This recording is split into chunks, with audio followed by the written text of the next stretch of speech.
Hello friends, എളുപ്പത്തിൽ തയ്യാറാക്കാൻ പറ്റിയ ഒരു ബീഫ് കറിയുടെ റെസിപ്പിയാണ് ഇന്ന് കാണിക്കുന്നത്. അപ്പോൾ നിങ്ങൾ ഈ ചാനൽ ആദ്യമായിട്ടാണ് കാണുന്നതെങ്കിൽ please do like, share and subscribe.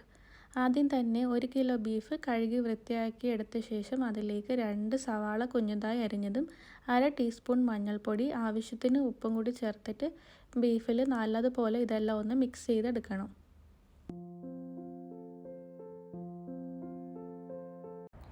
Beef കുക്കറിലോട്ട് മാറ്റിയിട്ട് അതിലേക്ക് ഒരു 1/2 ഗ്ലാസ് വെള്ളം കൂടി ചേർത്തിട്ട് ഒന്ന് ഇളക്കി കൊടുത്തു കഴിഞ്ഞിട്ട് നല്ലതുപോലെ ഒന്ന് വേവിച്ചെടുക്കണം. കറിക്ക് വേണ്ടിയിട്ടുള്ള മസാല തയ്യാറാക്കാം. 1.5 ടേബിൾ സ്പൂൺ കുരുമുളക് ഒന്ന് ചെറുതായിട്ടൊന്ന് ചൂടാകുമ്പോൾ ഇതിലേക്ക് ഒരു 1/2 ടീസ്പൂൺ പെരുംജീരകവും കൂടി ചേർത്ത് കൊടുക്കുന്നുണ്ട്.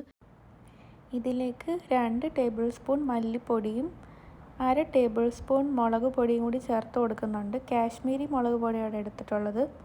ഇതൊന്ന് ചെറുതായിട്ടൊന്ന് ചൂടായി വരുമ്പോൾ അതിൻ്റെ കൂടെ തന്നെ 1/2 ടീസ്പൂൺ ഗരം മസാലയും കൂടി ചേർത്ത് കൊടുക്കണം.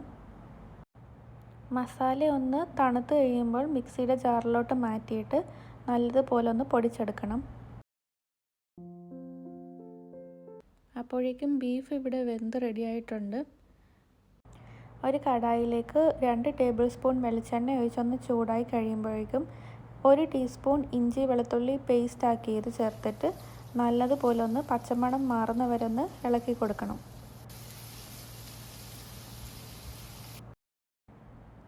ഇഞ്ചി വെളുത്തുള്ളി ഒന്ന് മൂത്ത് കഴിയുമ്പോഴേക്കും അതിലേക്ക് ഒരു 3 പച്ചമുളക് ചേർത്ത് കൊടുക്കുന്നുണ്ട്. അതിൻ്റെ കൂടെ തന്നെ ഒരു തക്കാളി അരിഞ്ഞതും കൂടി ചേർക്കുന്നുണ്ട്. കുഞ്ഞു തക്കാളി ആണെങ്കിൽ 2 എണ്ണം ചേർക്കാം. തക്കാളി ഒന്ന് വെന്തുടഞ്ഞ് കിട്ടണം, അതുകൊണ്ട് മൂടി വെച്ചൊന്ന് വേവിച്ചെടുക്കണം. തക്കാളി വെന്ത് കഴിയുമ്പോഴേക്കും ഇതിലേക്ക് നേരത്തെ പൊടിച്ച് വെച്ച ആ ഒരു മസാല ചേർക്കാവുന്നതാണിപ്പോൾ.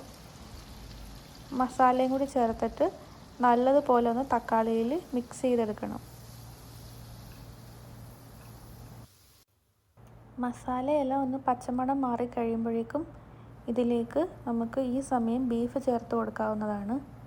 ബീഫും കൂടി ചേർത്തിട്ട് നല്ലതുപോലെ ഒന്ന് മസാലയിൽ മിക്സാക്കി എടുക്കണം.